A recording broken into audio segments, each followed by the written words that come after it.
Okay, coming to you live from Santa Clara from the OpenStack Design Summit. I'm here with Jim Curry of Rackspace. Jim, how are you doing? Good, how are you? Doing well. So what is your, I'll let you say what it is that your title is and what you do with regards to OpenStack. Sure. So I'm the general manager of Rackspace Cloud Builders, which is the team that Rackspace has that helps companies stand up and support OpenStack-based clouds. I also have responsibility for Rackspace's OpenStack efforts. So a good portion of the community team, the release manager, developers, QA team for the community are actually sit on my team. So do a lot of work for the OpenStack community as part of my role. Cool. So we're now at Design Summit number 3. First one in Austin, second one in San Antonio. Yeah. Now we're here in Santa Clara. How is it? How is this different from and I should say 3 in 9 months? Sure. Yeah. Well, statistically, it's really interesting in that we have gone from 250 attendees at our last event, which was 6 months ago, to at this time we expect that there's over 550 people that are here. So great growth there. We've seen roughly the number of companies gone from about 90 to close to 140 that are participating. We're close to 20 countries represented here versus about 10 last time around. So we've seen a real growth and diversification. We've also just seen the amount of code and work actually explode. So the amount of actually effort going into the project to build towards the goals of building a great public and private cloud offering really expand. And some great topics that are occurring now is we've got networking as a service has become a big topic here. Lots of companies are interested in discussions around volume as a service, so block storage, load balancing, lots of topics about how to actually run this project in a more efficient manner, what the release schedule should be. It's just really interesting to watch the community come together. And if you want to think about a general theme, the first conference we did was probably mostly about education, explaining to people what our thoughts were, what OpenStack was, what the goals were. The second one was about some basic planning over maybe a 3-month period because we were just trying to get people on board of the project and get running.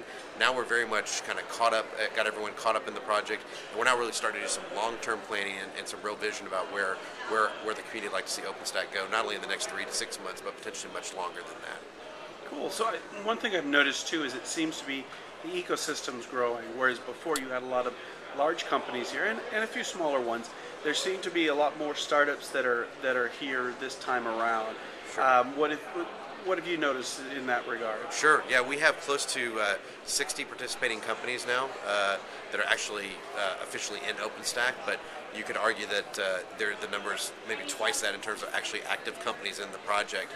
Take networking as a service. It's a great example of large companies and small companies working together. So you've got Cisco and Citrix, obviously large companies that are very interested in it.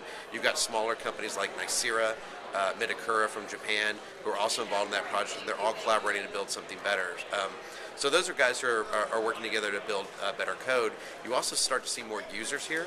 So we see big companies here that are trying to understand how OpenStack fits. We also, if you walk the halls, you'll see smaller companies that are really trying to understand the platform and how it might be something they can build their businesses on.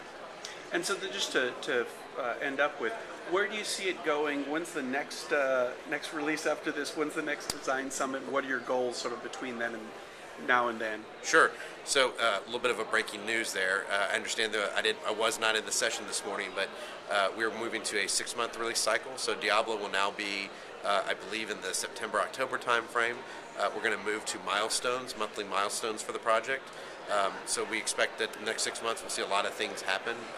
We also expect there to be a number of deployments to occur over the next 6 months. We are aware in the community a number of service providers, a number of enterprises who are actually standing up initially proof of concept clouds based on OpenStack with the goal of going to production. So I think the theme for this year is going to be very much moving from idea, from community to actual production environments and to real technology, and that's what we're most excited about.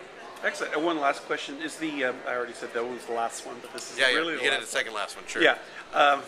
What is a 6-month cycle pinned to anything? Is it like I know, say with the Ubuntu, they do with the Mozilla schedule or something? Sure.